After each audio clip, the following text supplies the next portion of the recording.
فرشتے نہیں لکھا ہوا نا یہاں پہ کہ فرشتے لے کے چڑھتے ہیں، لیکن میں نے آپ کو یہ بات بولی کہ وہ اوپر چڑھتے ہیں یعنی کہ فرشتے لے کر جاتے ہیں، تو وہ یہاں سے تو ہمیں نہیں پتہ چل رہا، لیکن آپ کو میں نے ایک دفعہ یہ بھی بات بتائی تھی کہ قرآن کی تفسیر قرآن ہی سے ہوتی ہے، تفسیر کی اس کی آپ ڈفرینٹ چیزوں سے تفسیر کرتے ہیں، تو ایک تو تفسیر وہ ہوتی جو قرآن کی، قرآن خود کرتا ہے تفسیر، ایک جگہ اللہ تعالیٰ نے ایک بات بتائی وہی بات دوسری جگہ بتا کے تو اس کا آنسر ہمیں مل جاتا ہے، پھر دوسری چیز ہمیں نبی صلی اللہ علیہ وسلم سے پتہ چلی تفسیر۔ تو اس کی جو فرشتوں والی بات میں نے آپ کو بتائی، سورہ معارج اس کی آیت نمبر 4، اس میں اللہ تعالیٰ بتاتے ہیں کہ تعرج الملائکۃ والروح الیہ، فرشتے اور روح، ہم نے پڑھا تھا نا سورہ قدر میں، تو کیا میں نے بتایا تھا، ہم نے روح کا دیکھا تھا جبرائیل علیہ السلام، کہ فرشتے اور جبرائیل علیہ السلام اس کی طرف چڑھتے ہیں ایک دن میں جس کی مقدار 1000 سال کے برابر ہے۔ تو اس سے ہمیں پتہ چلا کہ اچھا یہ چیزیں لے کر جو چڑھتے ہیں فرشتے لے کے چڑھتے ہیں اوپر، تو اسی لیے یہاں پہ بتایا نہیں گیا، لیکن اٹس انڈرسٹوڈ کہ فرشتے جو ہیں وہ لے کر اعمال جو ہیں وہ سارے معاملات جو ہوتے ہیں وہ لے کر چلتے ہیں۔ اچھا اور بات اس میں ایک بات یہ کہ یہ معاملات جو وہ لے کر جاتے ہیں یہ اعمال ہیں ہمارے، خالی اعمال ہی نہیں ہے کہ بس یہ عمل آپ نے کیا، یہ چیزیں آپ نے کر دی، یہ ہو گیا، وہ لے کے اٹھ کے، اس کے ساتھ ساتھ ہماری نیتیں بھی، کس انٹینشن سے ہم نے وہ عمل کیا تھا وہ بھی چیزیں ساتھ میں اس کے ایڈ ہوں گی۔ اگر بندہ اتنی باریکی میں سوچنا شروع کر دے تو آپ دیکھیں کہ ہم تو کچھ کرنے والے بھی نہ رہیں کوئی چیز، تو اس میں بتانا یہ جو بتایا کہ اس کے ساتھ انسان کی نیتیں، انسان کا اخلاص، اس کی انٹینشن، یہ سب چیزیں ساتھ اٹھیں گی اور یہ ساری چیزیں ایک ساتھ اللہ کے ہاں رپورٹ ہوتی ہیں پھر جا کے اوپر۔ نیکسٹ آیت جو آیت نمبر 6 ہے اس میں بتایا جا رہا ہے، وعلیکم السلام ورحمۃ اللہ وبرکاتہ، ذالکا عالم الغیب والشہادۃ العزیز الرحیم، یہ ہے غائب کا جاننے والا اور ظاہر کا، یعنی کہ کون؟ اللہ ہیں جو غائب اور حاضر کا جاننے والے ہیں، اور وہ زبردست اور رحیم ہے۔ ہمارے لیے کوئی چیز دیکھیں اگر ظاہر ہے تو بہت سی چیزیں پوشیدہ ہیں ہمارے لیے، ہماری ویژن لمیٹڈ ہے، اگر ہمیں ایک چیز نظر آ رہی ہے تو ہمیں دوسری نہیں نظر آتی۔ ابھی ہم دیکھیں اس وقت ہم یہاں پہ بیٹھے ہیں، ہمیں اس روم کے اندر جو چیزیں وہ تو نظر آ رہی ہیں، لیکن اگر میں آپ سے کہوں کہ وہ اس روم میں کیا ہو رہا ہے، ساتھ والے روم میں، آپ بتا سکتے ہیں کہ کیا ہو رہا ہے؟ اس روم میں کیا چیز پڑی ہوئی ہے، اس میں کتنے لوگ بیٹھے ہیں، لوگ کیا کر رہے ہیں، ہمیں کچھ نہیں پتا۔ تو ہمارا نالج ویری لمیٹڈ۔ انسان کو کچھ چیزیں غائب کی پتہ ہیں، میجورٹی ہمیں نہیں پتا، ہمیں صرف وہی چیز پتا ہے جو ہمیں نظر آ رہی ہوتی ہے، لیکن اللہ وہ ذات ہے کہ جس کو آپ کے اس روم کی بھی پتہ ہے، اس روم کی بھی پتہ ہے۔ اب ایک دن میں بیٹھی سوچ رہی تھی کہ کبھی کبھی وہی بات ہوتی کہ آپ غور و فکر کریں، تو میں ایسے ایک دن سوچ رہی، تو میں سوچ رہی تھی کہ اللہ تعالیٰ اس وقت میرے دل کا حال جانتے ہیں، میرے دل پہ کیا بیت رہی ہے، پھر اس کے ساتھ میرے ساتھ کوئی جو بھی میرے گھر کا ممبر ہے اس کے دل کا حال جانتے ہیں، پھر اللہ تعالیٰ جو دوسرے نیکسٹ گھر پہ کوئی بندہ بیٹھا اس کے دل میں بھی وہ جو اپنی حاجت کر رہا ہے اللہ سے سن رہا ہوگا، اللہ تعالیٰ سے میں دعا مانگ رہی ہوں میری بھی سن رہے ہیں، لیکن اسی وقت میں ایٹ اے ٹائم کتنے لوگ ہوں گے جو اللہ سے دعا مانگ رہے ہوں گے، پوری وعلیکم السلام، پوری کائنات سوچ لیں اگر آپ کہ پوری کائنات میں کتنا اللہ تعالیٰ ہر بندے کی بات سن رہے ہوں گے نا، اور پھر ہم صرف مخلوق انسان ہی نہیں ہے، پھر اللہ تعالیٰ جانوروں کی بھی سنتے ہیں، پرندوں کی بھی، چھوٹے چھوٹے جو کیڑے مکوڑے ہیں اللہ تعالیٰ ان کی بھی تو سن رہے ہوتے ہیں، ان کی بھی تو رزق ان کو پرووائڈ کرتے ہیں نا، تو کیسے اللہ تعالیٰ ایٹ اے ٹائم ہر بندے پہ اللہ فوکس کیے ہوئے ہے، اور اسی وقت میں اللہ تعالیٰ سب کے دلوں کا حال بھی جان رہے ہیں کہ میں کھڑی ہوں نماز کے لیے تو اللہ کو یہ بھی پتا ہے کہ میری اس وقت جو نیت کیا ہے۔ اب ہم یہاں پہ بیٹھے ہیں نا سب، اب دیکھیں آپ سب سوچیں کہ آپ کو مجھے ہم سب کو ایک دوسرے کی نیتیں نہیں پتا، ہم یہاں پہ کس انٹینشن کے ساتھ آئے ہیں اور ہماری نیتوں میں کتنا اخلاص ہے یہ بھی نہیں پتا. ہو سکتا ہے کسی کی یہاں پہ 100% انٹینشن ہو کہ میں نے اپنے اللہ کو راضی کرنا ہے، میں نے جانا ہے، مجھے سیکھنا ہے. ہو سکتا ہے کچھ لوگوں کی 50% ہو. مجھے تو کسی کی نہیں پتا، آپ کو میری نہیں پتا، مجھے آپ کی نہیں پتا، لیکن اللہ کو اس وقت اس کمرے میں سب لوگوں کی بیٹھی پتا ہے کہ ہر بندے کے جو دل میں کتنی انٹینشن ہے، کیا نیت ہے اس کی، یہ سب اللہ تعالیٰ جانتے ہیں. اور اللہ تعالیٰ العزیز کا یہاں پہ کیوں لایا گیا؟ اللہ کی صفت العزیز، پھر آگے رحیم، یعنی کہ ہمارے جو اعمال اوپر جاتے ہیں اللہ ان سب کو جاننے والا ہے. پھر جب اللہ نیتوں کا بھی جاننے والا ہے، پھر جو ہم اعمال ایسے بھی تو کچھ ہوتے ہوں گے جو برے اعمال ہوتے ہوں گے کچھ، کیونکہ اچھے برے دونوں جاتے ہیں، یہ نہیں ہے کہ صرف اچھے جا رہے ہیں برے نہیں جا رہے. تو جب برے اعمال اللہ تعالیٰ دیکھتے ہیں کہ میرے زمین پہ، میری بنائی ہوئی زمین پہ میرا ہی بنایا ہوا بندہ میری نافرمانی کر رہا ہے، اللہ تعالیٰ دیکھ رہے ہیں، اور اللہ چاہے تو اللہ اسی وقت اس بندے کو تباہ کر دیں، اس کو اللہ تعالیٰ اس کے اوپر عذاب نازل کر دیں، کچھ بھی کر دیں. لیکن اللہ تعالیٰ، اور اللہ تعالیٰ کر سکتے ہیں، کیوں؟ کیونکہ العزیز، کیونکہ اللہ غالب ہے، اللہ زبردست ہے. لیکن اس کے ساتھ اگلی چیز کیا بتائی گئی؟ الرحیم، کہ اللہ رحم کرنے والا ہے.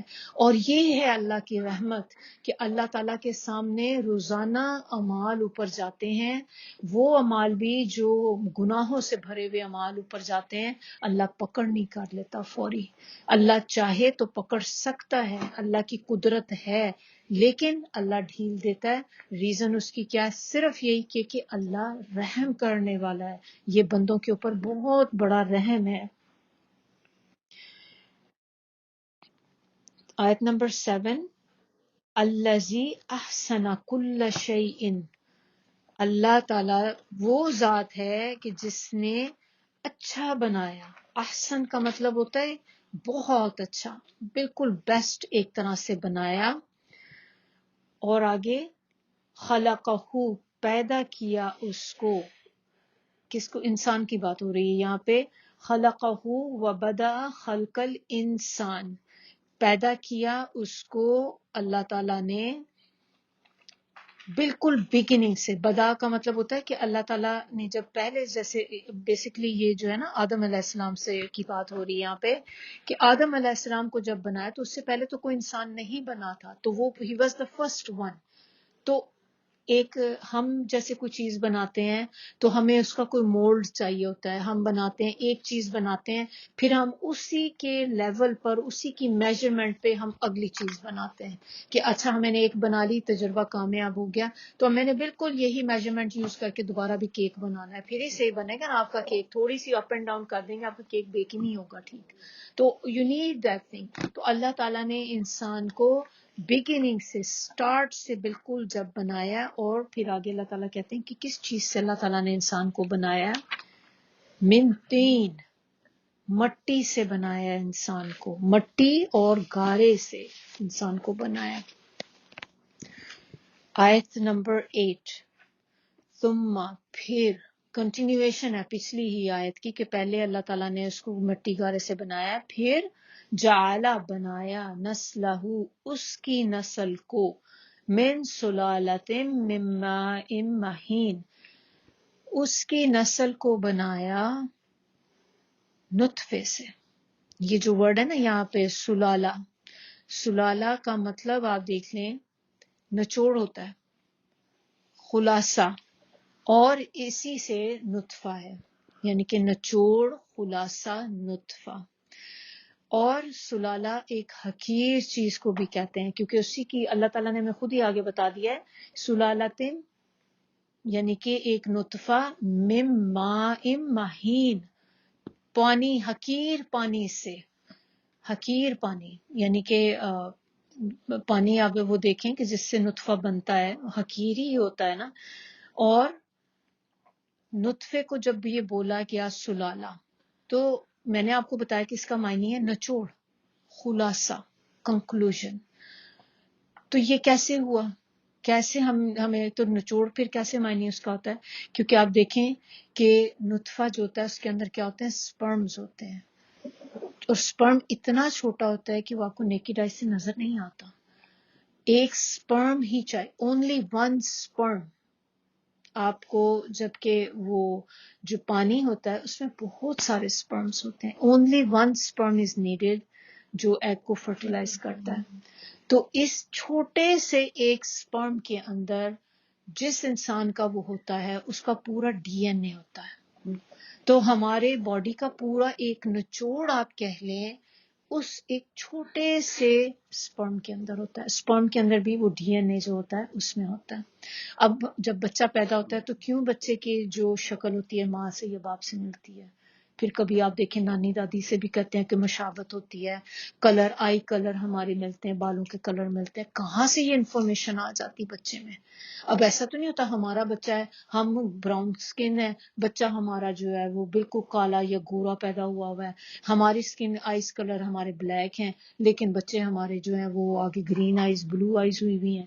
نہیں، ایسے نہیں ہوتا. آپ کے یا تو فیملی میں پیچھے چلو کوئی آپ نانی دادی میں سے کوئی ہوتا ہے تو کلر آ جاتا ہے، لیکن آپ کی زیادہ تر فیچرز آپ کے بچے کے جو ہیں وہ ماں باپ سے ہی آ رہے ہوتے ہیں. تو یہ چیز یہ ہے نچوڑ کہ اس ایک چھوٹے سے سپرم کے اندر ڈاٹ کے برابر جو ہوتا ہے اللہ نے پوری انفارمیشن اس میں پلان کی ہوئی ہے، پوری پروگرام کی ہوئی ہے اس کے اندر.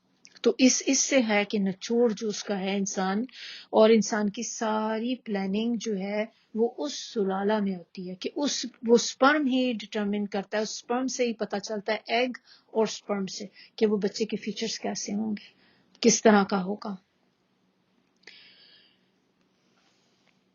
پھر اگلی آیت میں دیکھیں 9 ثم سواہ ونفخ فیہ من روحہ، کہ اس کو ٹھیک ٹھیک بنایا. سواہو جو ہے نا اس کا مطلب ہوتا ہے کسی چیز کو بلندی اور پستی میں برابر کر دینا، یعنی کہ اس کی اپ اینڈ ڈاؤن بالکل ایکول کر دینا، اس کو سموتھ کر دینا کسی چیز کو، تو برابر کر دینا. یہ معنی ہوتا ہے سواہو کا کہ اللہ تعالیٰ نے پھر اس کو برابر کر دیا اور اس میں اپنی روح سے پھونکا.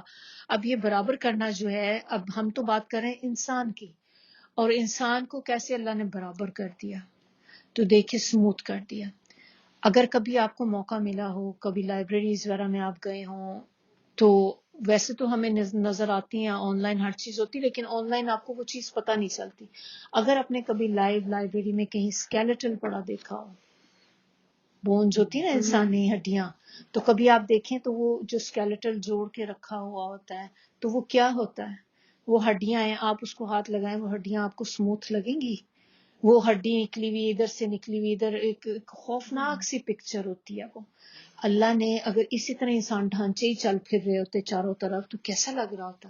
اللہ نے کیا کیا؟ ہڈیوں کے اوپر گوشت چڑھایا، گوشت کے اوپر سکن چڑھائی. اب آپ دیکھیں کہ اب آپ ہاتھ لگائیں اپنی، آپ کو کوئی ہڈی باہر نکلی ہوئی نظر آتی ہے کہ ایک شارپ سی چیز باہر نکلی ہوئی ہے، ادھر سے کان کی ہڈی نکلی ہوئی ہے، ادھر سے آپ کے جو شولڈر باہر نکل رہے ہیں؟ نہیں، every thing is so smooth and balanced, perfect. تو اللہ تعالیٰ نے جو بتایا نا سواہ کا یا مطلب یہاں پہ کہ یہ ایسے اللہ تعالیٰ نے انسان کو بیلنس کر دیا ہے. اگر سکن ہی نہ اللہ تعالیٰ اوپر لگاتے تو خالی گوشت بھی، کبھی آپ نے پکچر دیکھی ہو جو انیٹمی کی پکچرز بک ہوتی ہیں اس میں خالی گوشت بھی انسان کے اوپر کتنا عجیب سا خوفناک سی وہ پکچر لگتی ہے دیکھنے میں بھی. تو اللہ نے سکن اوپر ڈال کے انسان کو خوبصورت بنا دیا، سکن سموتھ بالکل، اور آپ کے اس سے یہ کہ پروٹیکشن بھی ہوتی ہے ہمارے جسم کی. پھر اللہ تعالیٰ نے یہاں پہ آگے بول دیا کہ اپنی روح، اس پہ اللہ نے اپنی روح سے پھونکا. تو اب کیا مطلب کہ اللہ نے اپنی روح بندے میں ڈال دی؟ یہ مطلب تو نہیں ہے اس کا. مطلب ہم اس کو بائی ورڈ نہیں لیں گے اس طرح سے. مطلب اللہ تعالیٰ کا یہاں پہ کہنے کا ہے کہ انسان کی تعظیم کے لیے، عزت کے لیے اللہ نے یہ ورڈ بولا ہے. کیونکہ دیکھیں جب ہم کسی چیز کو اپنے ساتھ ایسوسیٹ کرتے ہیں تو وہ چیز کی ایک رسپیکٹ بڑھ جاتی ہے. جیسے کہ آپ کے ہسبینڈ اگر کہیں بیٹھ ہوں تو وہ کہیں یہ میری بیوی ہے، دس از مائی وائف. تو آپ کو دل میں ایک آتی ہے نا کہ ہاں ایک پوسیشن اس کی کہ میں آئی بیلونگ ٹو ہم، اور میرا ہسبینڈ اتنے فخر سے مجھے کہتا ہے آپ کی دوست بیسٹ فرینڈ، آپ اسے بڑا اچھا جانتی، وہ باہر آپ کو انٹروڈیوس کرائے کسی سے کہہ کے کہ میری بیسٹ فرینڈ ہے، تو آپ کی عزت پڑتی ہے نا اس طرح سے. تو اللہ تعالیٰ نے انسان کو اپنے ساتھ جوڑ کے ایسوسیٹ کر کے انسان کی عزت میں اضافہ کیا. یہ انسان کی عزت اور تعظیم کی خاطر اللہ نے کہا کہ اپنی روح سے اس کو اللہ تعالیٰ نے پھونکا. پھر یہاں سوچنے کی اب بات ہے کہ انسان چاہیے کہ انسان سوچے اللہ کی قدرت اور اللہ کی عظمت کو، کہ تھوڑا سا اب جو ہم پڑھ چکے ہیں پچھلی فیو آیات میں، اب آپ سوچیں کہ اللہ کتنا بڑا ہے اور ہم کہاں سے بنے ہیں. اللہ تعالیٰ نے ہمیں بتایا کہ مٹی سے بنا. مٹی سے کون بنے؟ آدم علیہ السلام بنے. پھر اس کے بعد آگے نسل چلائی آدم علیہ السلام کی، کس سے؟ سلالہ سے. وہ نطفے سے، آدم علیہ السلام نطفے سے نہیں بنے، آدم علیہ السلام مٹی سے بنے. اس کے بعد جو نسل ساری جو وجود میں آئی وہ نطفے سے آئی. تو اب اللہ تعالیٰ نے یہ بھی بتا دیا کہ نطفہ ایک حقیر پانی ہے، یعنی کہ ایک گندا پانی ہے، حقیر ہے، کہ جس کو دیکھ کے کراہت آتی ہے. اس کے آپ دیکھیں اس پانی کہیں لگ جائے آپ کو کپڑے دھونے پڑ جاتے ہیں اپنے، آپ کو اس کے بعد نہانا ہوتا ہے. پانی یہ پانی کا ڈسچارج جب ہوتا ہے تو اس کے بعد you have to take shower because آپ کی پیورٹی ختم ہو جاتی ہے. تو اس گندے پانی سے انسان بنا ہے. تو بتانے کا مقصد کہ اپنی حیثیت، اپنی اوقات دیکھو تم کیا ہو. اور پھر جب آپ اس رب کی نافرمانی کرتے ہیں، اس اللہ کی جس نے یہ سارا کچھ پیدا کیا ہے، تو انسان کو یہ چیزوں پہ غور و فکر کرنا چاہیے. اور پھر دیکھیں کہ جو انسان بنا بھی کیسے، کہ انسان مٹی، اب بگننگ ہی جو شروعاتی مٹی سے ہوئی، تو اب انسان کے اندر جو کوالٹیز اللہ تعالیٰ نے ڈالی ہیں یہ تو مٹی سے نہیں آ رہی نا. تو کوالٹیز دینے والی بھی کون ہے؟ اللہ کی ذات ہے. اللہ ہی ہے جس نے انسان کو یہ ساری چیزیں بخشی ہیں. اب آگے اللہ تعالیٰ ہمیں کیا بتا رہے ہیں کہ وَجَعَلَ لَكُمُ السَّمْعَ وَالْأَبْصَارَ وَالْأَفْئِدَةَ. یہی والی آیت جو ہے سورہ ملک میں بھی تھی کہ اللہ تعالیٰ نے انسان کو کان دیے تاکہ وہ سنے. کیا سنے؟ حق کی بات سنے، قرآن سنے، اچھی چیزیں سنے ان کانوں سے، نہ کہ میوزک سنے بیٹھ کے، ایک دوسرے کی برائیاں سنے، ایسی فضولیات سنے بیٹھ کے. پھر آگے ابصار. ابصار کیا ہوتا ہے؟ آنکھیں. اللہ تعالیٰ نے انسان کو آنکھیں دی ہے کہ آنکھوں سے دیکھو، اپنے ارد گرد نعمتوں کو دیکھو. کیا نعمتیں اللہ تعالیٰ نے آپ کو دی ہیں. والافئدہ. پھر یہ دل، اللہ نے آپ کو دل دیا ہے. دل سے دیکھیں انسان جو ہوتا ہے نا، دل میں ہی غور و فکر کر رہا ہوتا ہے، دل سے ہی آپ دیکھیں سوچتا سمجھتا ہے. یہ سارا پروسیس انسان کے دل میں ہی ہو رہا ہوتا ہے. اللہ تعالیٰ نے یہ نعمتیں اپنی تین بتا کے، یہاں پہ یہ تین ہی نعمتوں کا ذکر کیوں ہے؟ کیونکہ یہ تین چیزیں جو بڑی امپورٹنٹ ہیں، اس لیے سورہ ملک میں بھی ان کا ذکر ہے کہ یہ تین امپورٹنٹ چیزیں ہیں جو فائدہ دیتی ہیں اس سے اگلے پارٹ کے لیے. اس آیت کا جو آخری پارٹ ہے، قلیلا ما تشکرون، بہت کم لوگ ہیں جو اللہ کا شکر ادا کرتے ہیں.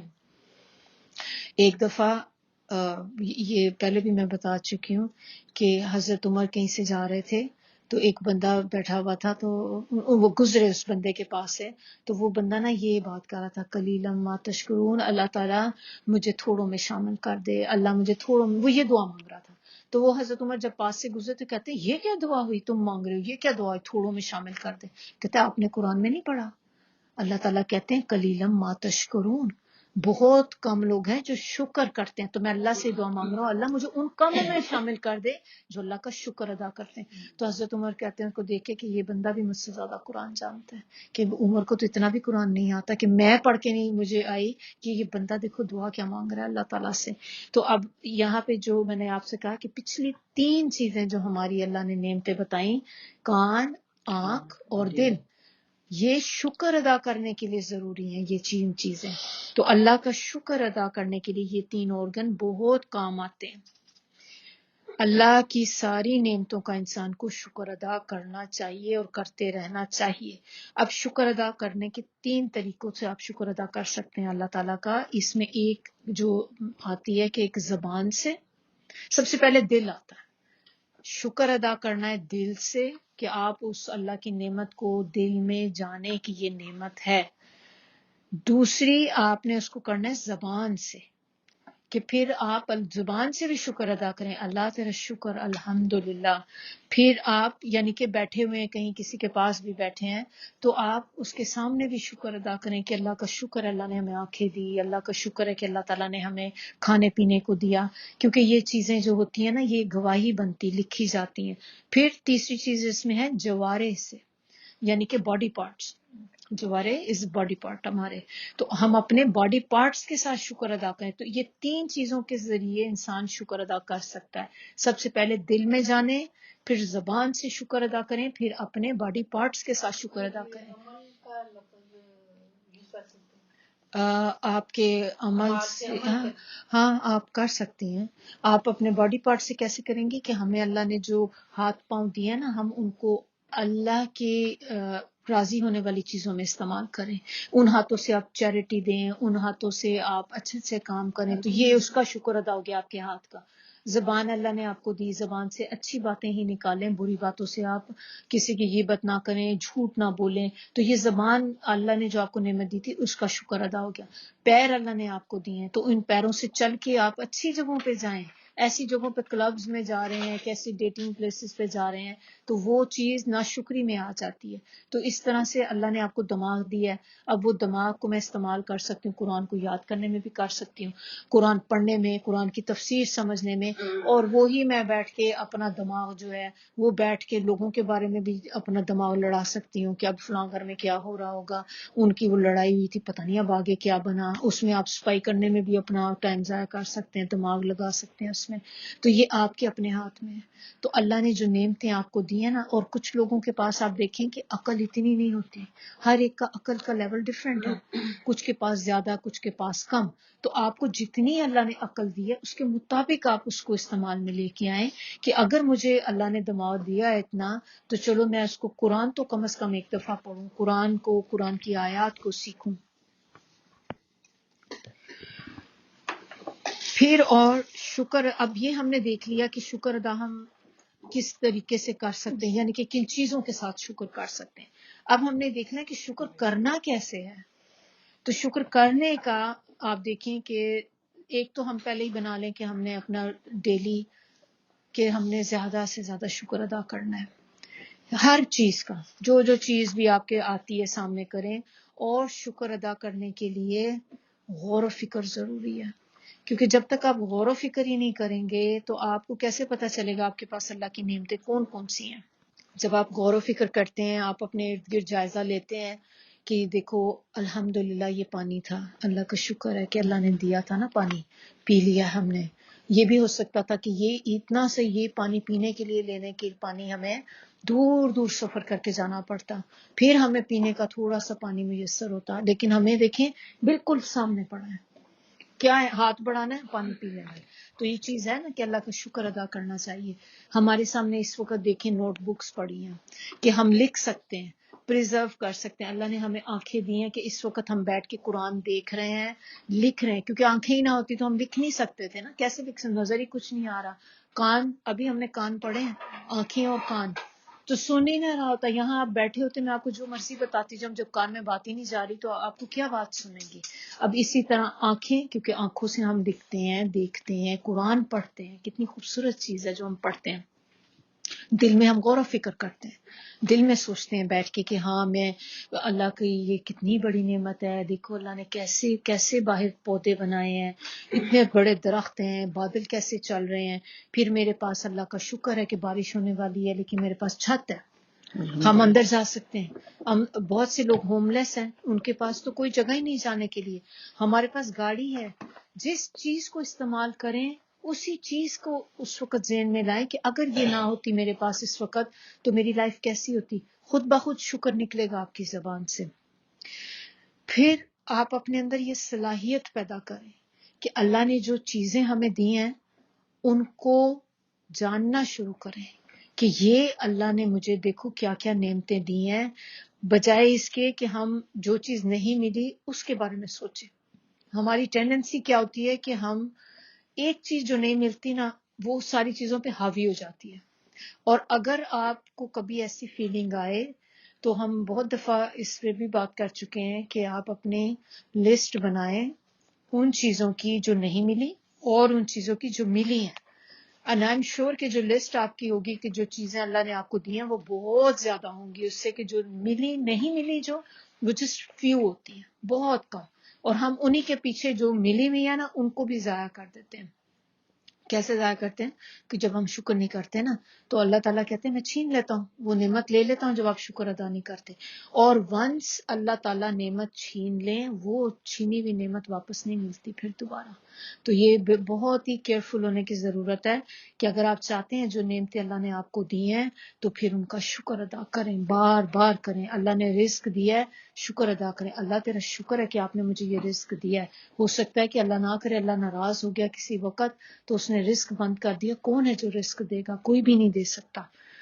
پھر آپ اپنے اندر آپ دیکھیں کہ نعمتوں کے ہمارے سامنے ڈھیر لگے پڑے ہیں، باڈی میں دیکھیں، ارد گرد دیکھیں، ہمارے جسم میں کتنی چیزیں اللہ تعالیٰ نے ہمیں ایسی دی ہیں کہ جو ہمارے شکر کرنے کے ہیں کہ ہمیں ان کو کرنا چاہیے، اور ہمارے ارد گرد ہر چیز لکھنے پہ آئیں، آپ کی بکس بھر جائیں آپ کی، وہ ختم نہ ہوں۔ پھر ہم نے اپنی چیزوں پہ نظر رکھنی ہے، نعمتوں کو گننا شروع کر دیں۔ پھر آپ دیکھیں بعض اوقات کیا ہوتا ہے کہ ہم اللہ کا شکر ادا چلیں کر بھی لیتے ہیں، لیکن جب ہم پہ کوئی آزمائش تکلیف آتی پھر ہم کیا کرتے، پھر ہم اللہ پہ سم ٹائم گرے شکوے شروع ہو جاتے ہیں۔ اس وقت ہمیں یہ بات یاد رکھنی چاہیے کہ کبھی کبھی ہم پہ کوئی آزمائش آتی ہے اور ہمیں پتہ نہیں ہوتا کہ وہ آزمائش جو آئی ہے وہ آپ کو اس سے بھی کسی بڑی آزمائش سے بچانے کے لیے آئی تھی جو ہمیں نہیں نظر آ رہی ہوتی۔ ہمیں صرف وہ چھوٹی آزمائش نظر آتی ہے، ہمیں وہ چھوٹی بیماری نظر آتی ہے، چھوٹی تکلیف نظر آتی ہے، لیکن سم ٹائم وہ آپ کو اللہ تعالیٰ چھوٹی تکلیف دے کے کسی بڑی چیز سے بچا لیتے ہیں، اور آپ کو یہ نہیں پتا کہ انڈائریکٹلی اللہ تعالیٰ نے آپ کے ساتھ کتنی بڑی ایک فیور کی ہے۔ تو اگر ہم یہ بات سوچنے لگ جائیں تو ہم جب تکلیف کوئی بھی آئے گی، کوئی آزمائش آئے گی تو اس میں آپ خود شکر ادا کریں گے کہ نہیں مجھے نہیں پتا، ہو سکتا ہے اللہ نے مجھے کسی بڑی چیز سے بچا لیا ہو۔ تو نبی صلی اللہ علیہ وسلم کا طریقہ کیا تھا کہ وہ ہر حال میں شکر ادا کیا کرتے تھے۔ کوئی چیزیں ان کے ساتھ جب ایسی ہوتی تھیں جو ان کی ایک مرضی کے مطابق نہیں ہوتی تھیں، یا کوئی چیزیں جو ان کو تکلیف دیتی تھیں، اس وقت بھی وہ اللہ کا شکر ادا کیا کرتے تھے، اور وہ کیا کہا کرتے تھے، الحمدللہ علی کل حال، اللہ تعالیٰ ہر حال میں تیرا شکر تجھ اس حال میں بھی رکھے۔ اور جب ہم خوش ہوتے ہیں، ہمیں پسند کی چیز ملتی ہے، پھر تو ہم کہتے ہیں نا الحمدللہ الحمدللہ، لیکن جب آپ کو کوئی آزمائش تکلیف بھی پہنچے تو آپ کہیں الحمدللہ علی کل حال۔ زبان سے بھی شکر ادا کریں، جیسے اپنے دوستوں کا، اپنے ماں باپ کا، رشتہ داروں کا، اپنے ہسبینڈ کا، بچوں کا، کیونکہ سم ٹائم ہم کیا کرتے ہیں، ہم اپنے ایکشن سے تو کرتے ہیں لیکن ہم زبان سے کنجوسی کرتے ہیں، کیونکہ اس میں شاید ہمیں ایک یہ بھی ہوتا ہے کہ شرم آتی ہے، یا ہمیں یہ بھی ایک ہوتا ہے بچوں کا شکر ادا کیسے کریں، بچوں کو جا کے تھینک یو بولیں، تھوڑی سی اپنی بھی ایگو بھی آتی ہے اندر، کیسے ان کو کہیں۔ پھر ہسبینڈ کا بھی ہم خاص طور پہ اس بیچارے کا تو بالکل ہی نہیں کر رہے ہوتے ہیں، حالانکہ وہ ہمارے لیے اتنی سر توڑ کوششیں کر رہے ہوتے ہیں ہر چیز کی۔ کتنی دفعہ ہم شکر ادا، کبھی ہم لیسن پڑھ کے چلے جاتے ہیں نا تو پمپڈ ہوتے ہیں، اس دن گھر جا کے کر دیتے ہیں، پھر ہم بھول جاتے ہیں، پھر ہم وہ بیچارے کو، اس کو ہوتا ہوگا کہ اچھی زیادہ کلاسیں ہوں، پھر اس دن آ کے میری بیوی خوش آتی گھر میں۔ اسی طرح ماں باپ کے ساتھ بھی ہم بڑی کنجوسی کرتے ہیں کہ ہم اپنے ماں باپ کو، ہم سب کو شکر ادا کر دیں گے، ماں باپ کے ساتھ نہیں کرتے ہیں، بہت کم۔ تو یہ کہ ماں باپ کو جتنی انہوں نے ہمارے ساتھ محنت کی ہے، بچپن سے لے کے پالا بڑا کیا، ہمیں وہ کہتے ہیں نا کہ وہ دھوپ چھاؤں ہر چیز میں ایک سختی سے بچایا ہے ہمیں، خود وہ بیچارے تنگی میں پڑ جاتے تھے۔ ہم لوگ اپنی اولاد کو دیکھیں، ماں باپ کیا ہوتا ہے، ماں باپ خود بھوکے رہ جائیں گے، بچے کو بھوکا نہیں دیکھ سکتے۔ آپ خود تو کہیں گے چلو میں اپنا ایک پھٹا ہوا جوتا بھی پہن لوں، پھٹے کپڑے بھی پہن لوں، بچے کو آپ نہیں برداشت کر سکتے کہ آپ کا بچہ ذرا سی بھی سختی میں جائے تو ماں باپ کا شکر ادا کرنا، اور جب آپ یہ شکر ادا کرتے ہیں تو آپ رب کا شکر ادا کر رہے ہوتے ہیں۔ پھر ہر چیز میں آپ نے نا اچھا پہلو سوچے کہ دیکھیں جو بھی کچھ ہوا ہے نا، یہ اس میں میری کوئی بہتری ہوئی ہے مجھے نظر نہیں آ رہی اس وقت، لیکن میں کون جاننے والی، میرے رب جس نے مجھے پیدا کیا ہے وہ کبھی میرا نقصان تو نہیں کرے گا، جس نے مجھے پیدا کیا ہے وہی نہ جانے۔ سورہ ملک میں یہی ہے نا کہ جس نے پیدا کیا وہی نہیں جانتا، تو وہ رب ہی تو جانتا ہے آپ کو، جس نے آپ کو پیدا کیا ہے۔ تو وہ آپ کا، ہم جتنا مرضی دیکھیں اپنی اولاد آپ کے آگے بدتمیزی کرے، کچھ بھی کرے، آپ کبھی بھی وہی اولاد آگے ہو کے کوئی کام ایسا کرنے لگے کہ آپ کو پتا ہوگا کہ اس میں نقصان ہی نقصان، آپ اس کو نہیں کرنے دیں گے۔ آپ کا بچہ ہے، وہ کہے میں نے آگ کو ہاتھ لگانا ہے، چھوٹا بچہ، میں نے جان، کیونکہ بچوں کو یہ جو لائٹس کتنی اچھی لگتی ہیں، فائر اچھی لگتی ہے، اب بچہ جائے گا ہاتھ لگانے کے لیے، آپ ماں اس کو جا کے جلدی سے ہاتھ پکڑ لے گی، اب بچہ اس وقت پھر بھی کرے گا مجھے لگانا ہے، اور ماں اس کو پیچھے کرے گی، لیکن کیوں؟ اور بچے کو اس وقت لگ رہی ہوگی میری دشمن ہے سب سے بڑی، یہ تو مجھے ٹچ نہیں کرنے دے رہی، ماں کو پتا ہے۔ اب وہ بچہ روئے چیخے مارے، آپ کا دل نرم ہو جائے گا کہ چلو کوئی بات نہیں، چلو اب اتنا بچہ ضد کر رہا ہے دے دوں اس کو، بچہ پکڑ لو، آگ پکڑ لو، آپ کبھی بھی نہیں ہاتھ لگانے دیں گے۔ اللہ کیسے کر سکتا ہے آپ کے ساتھ؟ آپ ایک چیز مانگ رہے ہیں اور اللہ کو پتا ہے کہ میں نے یہ چیز اس کو دے دی، اس کا بہت بڑا نقصان ہو جانا ہے، اللہ تعالیٰ آپ کو چیز کبھی نہیں دیں گے۔ اللہ تعالیٰ میں بھی سبسٹیٹیوٹ آپ کو دے دیں، اللہ اس کو کچھ آپ کا اجر آخرت میں دے دیں، لیکن اللہ وہ چیز آپ کو نہیں دے سکتے۔ آپ کا یہ یقین ہونا چاہیے اللہ پہ۔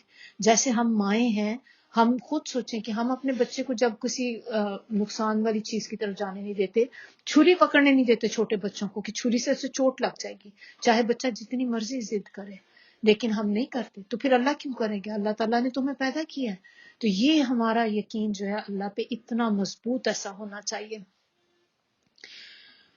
جو شخص ہر حال پر راضی ہونا جانتا ہے نا، وہی ہے جو اللہ کا شکر گزار ہے۔ نعمت پانے پہ بھی شکر کرنا ہے، نعمت کے چھن جانے پہ بھی شکر کرنا ہے، کہ ہو سکتا ہے کہ اب یہ نعمت مجھ سے چھینی ہے، اس کا آگے جا کے مجھے کوئی نقصان ہو جاتا، مجھے نہیں پتا، میرے اللہ نے جو بھی کیا میرے لیے بہتر ہی کیا ہوگا، بس یہ ایٹیٹیوڈ ہونا چاہیے ہمارا۔ اب لاسٹ آیت ہماری آیت نمبر 10۔ اب یہ ساری چیزوں کے بعد دیکھیں آگے وہ کہہ رہے ہیں کہ انہوں نے کہا، جو لوگ تھے، یہ کون سے لوگ تھے؟ اہل مکہ، انہوں نے کہا کہ کیا جب ہم گم ہو جائیں گے زمین میں، یعنی کہ گم ہو جانا، مٹی میں مل جانا، بالکل جیسے مٹی کے ساتھ، کیونکہ جسم انسان کا 2 مہینے کے بعد آپ کو پتا ہوگا کہ جب ڈیڈ باڈی ڈالتے ہیں 2 مہینے کے بعد ہی اس کی باڈی ڈیکمپوز ہو کے ختم ہو جاتی ہے، پھر بونز رہ جاتی ہیں، پھر آہستہ آہستہ وہ بھی ہونی شروع ہو جاتی ہیں۔ تو کیا بے شک ہم ایک نئی پیدائش میں اٹھائے جائیں گے؟ اور یہ کتنی دفعہ ہم لوگ دیکھ چکے ہیں قرآن میں کہ ان لوگوں کو یہ اتنا بڑا مسئلہ اس چیز کے ساتھ تھا کہ جب ہم ایک دفعہ مر جائیں گے دوبارہ کیسے زندہ ہوں گے۔ اور یہی اسی میں ہم انہی 10 آیات میں جب ہم پڑھ رہے تھے تو اللہ تعالیٰ نے انسان کی پیدائش کے بارے میں کیا بتایا تھا کہ پہلی دفعہ اس کو پیدا کیا جب اللہ نے، تو اللہ دوبارہ نہیں پیدا کر سکتا، کیونکہ اس کے لیے کیا مشکل ہے۔ اور یہ بات، اتنی سی بات ان کی عقل میں نہیں آ رہی تھی، سمجھ نہیں ان کو یہ بات آ رہی تھی کہ کیسے ہوگا۔ آگے اللہ تعالیٰ کہہ رہے ہیں بلکہ وہ اپنے رب سے ملاقات کے انکاری ہیں۔